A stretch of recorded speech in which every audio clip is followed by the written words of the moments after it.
बिस्मिल्लाहिर्रहमानिर्रहीम। अस्सलाम वालेकुम my dear students chapter 13 sound में lecture number 5 which is about characteristic of sound. Anjum Majid Khwaja आपके सामने हाजिर खिदमत है। स्टूडेंट्स, आज हम आवाज की खसूसियात को पढ़ने की कोशिश करेंगे। हमारे इर्द गिर्द बहुत सारी आवाजें हैं। आप आंखें बंद करके सुन के भी ये महसूस कर सकते हैं कि ये किस जो है जिन्स की आवाज है। क्या ये खातून की आवाज है, क्या ये किसी मर्द की आवाज है, क्या ये किसी एनिमल की आवाज है, या ये किसी नॉकिंग ऑफ द डोर की आवाज है। आप इजीली इसको डिस्टिंग्विश कर सकते हैं। इन तमाम आवाजों में डिफरेंट डिफरेंट ऐसी चीजें पाई जाती हैं जिनको समझना बहुत इंपॉर्टेंट है in order to get the characteristic of sound wave. अगर आपने साउंड वेव की करैक्टरिस्टिक को समझना है तो स्टार्ट करते हैं स्टूडेंट्स। करैक्टरिस्टिक ऑफ साउंड में सबसे पहली चीज which is pitch of the sound. Pitch of the sound, pitch क्या होती है? पिच किसे कहते हैं? पिच जिसका दारोमदार फ्रीक्वेंसी पे होता है, यानी डिपेंडेंट होती है फ्रीक्वेंसी पे। It is actually sound wave that distinguish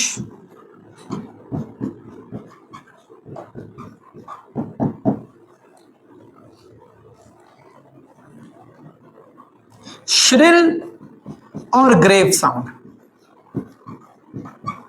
यानी आपकी भारी और पतली आवाज को डिस्टिंग्विश करती है या उसके डिफरेंस को बताती है। यानी आवाज भारी और पतली, इनके जो फर्क होता है, इनको जो डिस्कस करती है वो पिच ऑफ साउंड करती है। यानी याद रखिएगा, पिच का गहरा ताल्लुक होता है भारी और पतली आवाज से। Greater is the amount of pitch means more is the shrill sound. यानी जितनी आवाज की पिच ज्यादा होगी उतनी आवाज की श्रिलनेस ज्यादा होगी। ग्रेव भारी आवाज को कहते हैं, श्रिल पतली आवाज को कहते हैं। ये याद रखिएगा। यानी जितनी आवाज की आपकी पिच ज्यादा है उतनी श्रिलनेस यानी पतली आवाज आपकी ज्यादा है। जितनी आप ग्रेव की तरफ जाना शुरू करेंगे तो उतना आवाज भारी होनी शुरू हो जाएगी और भारी आवाज की पिच जो होती है वो कम होती है। इसलिए खवातीन की आवाज की पिच ज्यादा होती है और जबकि मर्दों की आवाज की पिच बहुत कम होती है। बच्चों की आवाज की पिच भी बहुत ज्यादा होती है क्योंकि वो भी बहुत पतली आवाज होती है। सो उन पतली और मतलब भारी आवाजों को जो समझना है दैट इज कॉल्ड पिच। और पिच उस याद रखना, पिच ऑफ साउंड जो होती है this is directly proportional to the frequency of sound. ये फ्रीक्वेंसी ऑफ साउंड के डायरेक्टली प्रोपोर्शनल होती है। Greater is the amount of frequency more is the pitch. जितनी फ्रीक्वेंसी ज्यादा होगी पिच उतनी ज्यादा होगी, जितनी फ्रीक्वेंसी कम होगी उतनी ही पिच कम होगी।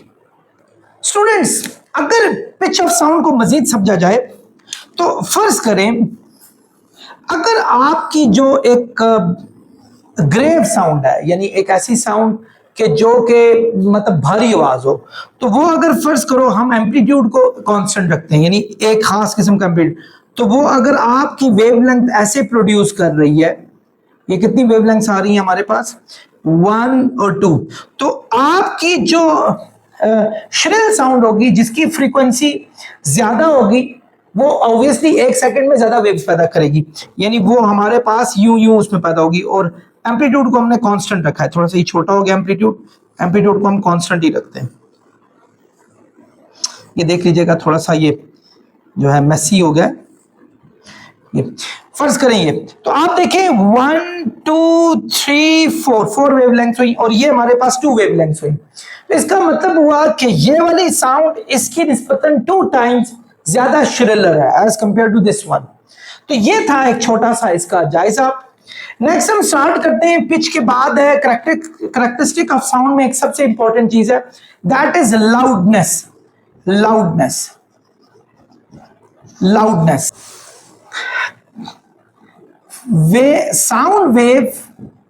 sound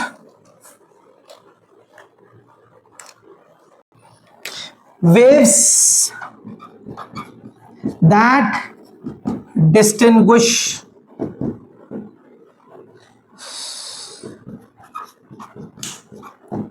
लाउड एंड फेंट साउंड। लाउड कहते होते हैं ऊंची आवाज और फेंट कहते होते हैं नीची आवाज। अब जैसे फर्ज करो मैं नीची आवाज पेश करता हूं, बच्चों क्या हाल है आपका, और मैं ऊंची आवाज क्या हाल है आपका। So you can feel the difference, यानी एक लाउड है और एक फेंट है। अगर दोनों की फ्रीक्वेंसी सेम है, फ्रीक्वेंसी को सेम रखना आपने, यानी एक ही जैसी आपने श्रिलनेस पैदा करनी है, या ग्रेव हो या श्रिल हो, एक ही जैसी हो। सो उसमें ऊंची और नीची आवाज में जो फर्क है उसको हम कहते होते हैं loudness of sound. Students, loudness का जो ताल्लुक होता है, it is directly proportional to the amplitude of vibrating body, in fact square of amplitude of vibrating body, यानी एम्पलीट्यूड के स्क्वायर के इक्वल होता है। जितना जितना एम्पलीट्यूड किसी भी वाइब्रेशन का बढ़ना शुरू हो गया, उतनी ही लाउडनेस आपकी बढ़नी शुरू हो जाएगी। यानी फर्ज करें अगर आपके पास फ्रीक्वेंसी को सेम रखकर एक आपके पास ये वेव दी हुई है, यानी सेम फ्रीक्वेंसी है, और आपके पास अगर एक वेव ये दी हुई है,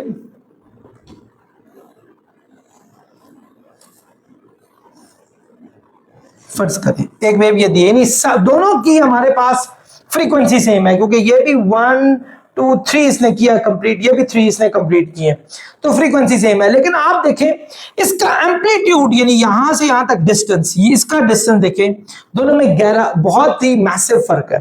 फर्ज करो अगर ये उसके 3 टाइम्स हो जाए, यानी ये इसका एम्पलीट्यूड फर्ज करो इसका 1 है, इसका 3 है, तो लाउडनेस स्क्वायर में बढ़ जाएगा, यानी 9 टाइम्स इसकी लाउडनेस इससे ज्यादा होगी हमारे पास। सो जब भी कोई बॉडी वाइब्रेट करती है, स्क्वायर में हमारे पास जो है वो लाउडनेस बढ़ जाती है हमारे पास। So this is directly proportional to the amplitude square, यानी एम्पलीट्यूड स्क्वायर, इसका ताल्लुक फ्रीक्वेंसी से होता है, इसका ताल्लुक एम्पलीट्यूड से होता है, ठीक है। और लाउडनेस जो है दैट इज नॉट गुड, ये इतना सही नहीं है, क्योंकि लाउडनेस ऊंची आवाज को कहते हैं, और जो ऊंची आवाज है वो काफी डिस्ट्रक्टिव भी होती है। और if I am not wrong 194 decibel है गालिबन एक मैक्सिमम आवाज जो आप इस एयर प्रेशर में प्रोड्यूस कर सकते हैं, इससे ज्यादा मुश्किल हो जाती है, नहीं प्रोड्यूस होती। तो इसी तरह इंडोनेशिया के एक उसमें एक जजीरा है क्राकाटाओ कहा जाता है उसको, उसमें ये जो लावा से प्रोड्यूस होने वाली लाउडनेस थी, इट वाज मैसिव, ये 170 डेसिबल से बहुत ज्यादा थी। सो आवाज का जो ऊंचा होना है ये डिपेंडेंट होता है आपके एम्पलीट्यूड के साथ। लेकिन इसके कुछ और भी फैक्टर्स होते हैं, मैं आपको फैक्टर्स कुछ लिखे जा रहा हूं यहाँ, फैक्टर्स लाउडनेस के, फैक्टर्स ऑफ लाउडनेस के फैक्टर्स क्या है। इसका पहला फैक्टर है हमारे पास amplitude of vibrating body. Amplitude सबसे बड़ा फैक्टर है। Greater is the amplitude more is the loudness in square, ये मैं पहले बता चुका हूं, यानी लाउडनेस जो है ये डायरेक्टली प्रोपोर्शनल होती है एम्पलीट्यूड के स्क्वायर के, ये हमने पढ़ा था। Smaller is the amplitude less is the loudness. आप लोगों ने अक्सर औकात देखा होगा, कभी आप ढोलकी बजाएं, ढोलकी को जब हल्का हल्का बजाएंगे तो it means you are putting vibration in a very small loud amplitude, आप हल्की हल्की लाउडनेस दे रहे हैं। So when you just rapidly doing it and very hard in fact, और बड़े बड़े उसमें लाउडनेस प्रोड्यूस करना शुरू कर देंगे, so it would produce a very loud sound, वो उसमें बहुत बड़ी लाउडनेस प्रोड्यूस करनी शुरू कर देगी। तो small loudness, small amplitude less loudness produce करता है, ग्रेटर एम्पलीट्यूड ज्यादा बड़ी लाउडनेस पैदा करता है। आप खुद कभी टेबल पे हल्का हल्का हल्का आप उसको वाइब्रेट करें, स्मॉल आवाज होगी, लेकिन अगर आप पूरे हाथों से जोर जोर से करना शुरू करेंगे, फिर अमीर से जरा बचिएगा भी, उनके पास एक खास किस्म के ड्रोन होते हैं जूती की शक्ल में, तो अपने फेस वगैरह बचा लें। सो ये amplitude is greater more is the loudness in square. दूसरा जो है फैक्टर वो है हमारे पास area of vibrating body. Area of vibrating body, vibrating body का जो एरिया है वो भी हमारे पास एक बेसिक, जितना ज्यादा बड़ा एरिया होगा उतनी लाउडनेस ज्यादा होगी।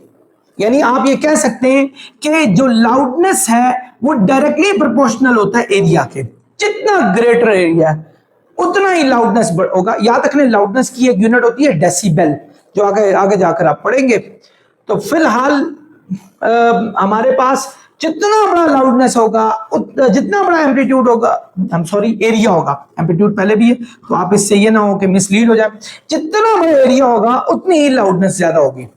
आप खुद अंदाजा लगाएं, आपका मोबाइल जब वाइब्रेट कर रहा हो तो उसको हल्की सी आवाज आ रही होती है वाइब्रेशन से, क्योंकि उसकी लाउडनेस हल्की सी होती है, ठीक है, क्योंकि उसका अपना एरिया बहुत छोटा है। So when you put that vibrating mobile और cell phone on the table, आप जब उसको टेबल के ऊपर रखते हैं, सो व्हाट हैपन, आप पूरा आपका टेबल, क्योंकि एरिया बहुत बड़ा हो गया अब आपका, तो अब वाइब्रेशन और बहुत ऊंची सुनाई देगी। व्हाई? बिकॉज एरिया हमारा इंक्रीज हो चुका है। इस तरह छोटी सी ढोलकी बजाए हल्की सी आवाज, बड़े बड़े ढोल बजाए बहुत बड़ी आवाज। सो एरिया बढ़ा करके आप लाउडनेस को बढ़ा सकते हैं। सो आई होप आप लोगों को ये बात समझ आई होगी। तीसरा मेजर फैक्टर है that is distance from vibrating body. आप वाइब्रेटिंग बॉडी से कितना दूर दूर है,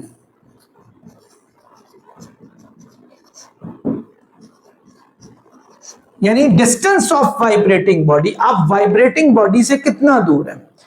आप वाइब्रेटिंग बॉडी से जितना दूर हो जाए साउंड की लाउडनेस कम हो जाएगी, जितना करीब चले जाए लाउडनेस ज्यादा हो जाएगी।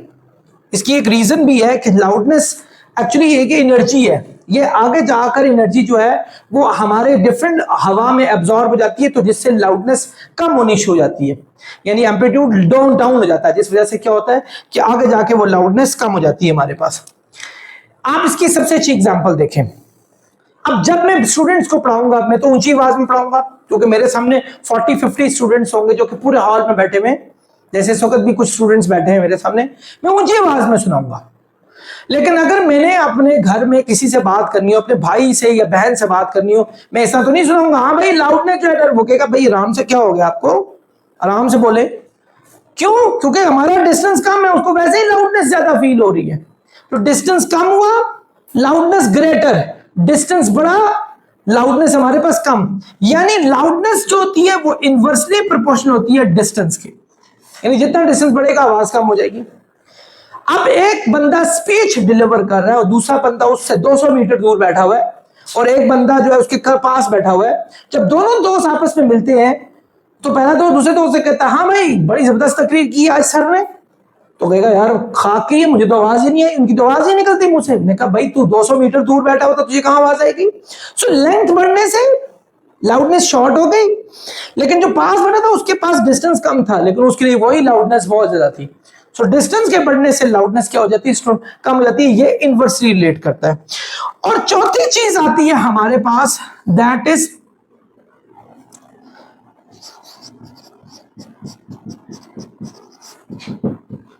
Sensitivity of ear. आपके कान की सेंसिटिविटी, ये बड़ी इंपॉर्टेंट चीज है। आपका कान जितना हसास है, जैसे मेरा कान में वैसे बहुत हसास है, मेरे घर में सब कहते हैं यार तुझे तो, हम सरगोशी कर रहे हो तो विस्परिंग कर रहे हो फिर भी आवाज आ जाती है। तो सेंसिटिविटी ऑफ ईयर बहुत मैटर करता है। कुछ लोग ऐसे हैं जिनके आगे आप बीन भी बजाना शुरू कर दें, उन बेचारों को आवाज नहीं आती। तो ये डिपेंड्स ऑन द सेंसिटिविटी। याद रखना लाउडनेस का ताल्लुक सेंसिटिविटी ऑफ ईयर से बहुत ज्यादा होता है। तो लाउडनेस का ताल्लुक एक्चुअली सुनने से बहुत ज्यादा होता है। दूसरा बंदा जितना मर्जी बोल रहा हो, अगर दूसरे ने सुना नहीं तो उसके लिए वो लाउडनेस कम है। So depends on the sensitivity of year. जितनी सेंसिटिविटी ज्यादा होगी लाउडनेस उतनी ज्यादा होगी, जितनी सेंसिटिविटी कम होगी उतनी ही लाउडनेस कम होगी। टीचर्स की सेंसिटिविटी ऑफ ईयर थोड़ी ज्यादा होती है, क्योंकि उसको बहुत सारे स्टूडेंट्स को ना सिर्फ सुनना होता है बल्कि उनकी आवाजों को डिटेक्ट करके उसके मुताबिक जो है अपने नेक्स्ट जो कार्रवाइयां हैं, जो प्रोसीडिंग्स है, उनको भी चलाना होता है। तो ये है जी आपका एक छोटा सा इसका तजिया, किसका, लाउडनेस का और पिच का। मैं इन दोनों के बीच में थोड़ा सा अब आपको डिफरेंस भी पढ़ाऊंगा। आप ये एक नजर देख सकते हैं स्टूडेंट्स। पिच और लाउडनेस में हमने अभी तक क्या पढ़ा कि पिच जो है ये differentiation between shrill and grave sound है, यानी पतली और भारी आवाज। जबकि यहां हमने पढ़ा था कि ऊंची और नीची आवाज में। यहां तो खवातीन की पिच ज्यादा होती है क्योंकि वो श्रिल होती है, मर्दों की पिच कम होती है क्योंकि वो ग्रेव होती है, भारी आवाज होती है।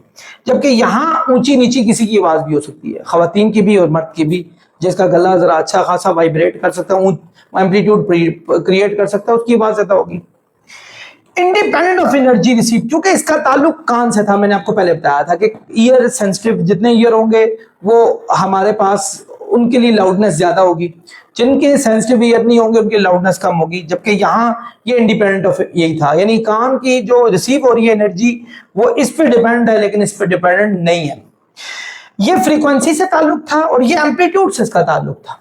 इसका कोई ताल्लुक फ्रीक्वेंसी से नहीं है और इसका ताल्लुक एम्पलीट्यूड से नहीं है। तो ये इंडिपेंडेंट ऑफ फ्रीक्वेंसी है, जबकि ये डिपेंडेंट ऑन फ्रीक्वेंसी है हमारे पास। हमारा नेक्स्ट है स्टूडेंट्स, क्वालिटी ऑफ साउंड और टिम्बर।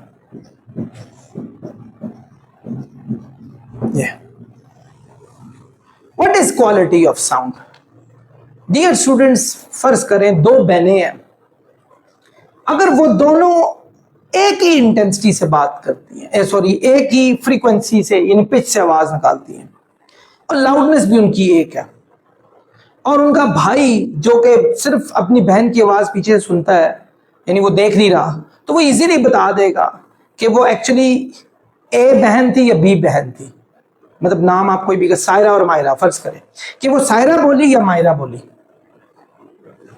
कैसे? हर एक की आवाज की अपनी क्वालिटी भी होती है, यानी आप सेम लाउडनेस में सेम लाउडनेस हो और सेम ये पिच हो, फिर भी आपको पता चल जाए कि विच साउंड इज दिस, ये कौन सी आवाज है, इसको कहते हैं क्वालिटी ऑफ साउंड।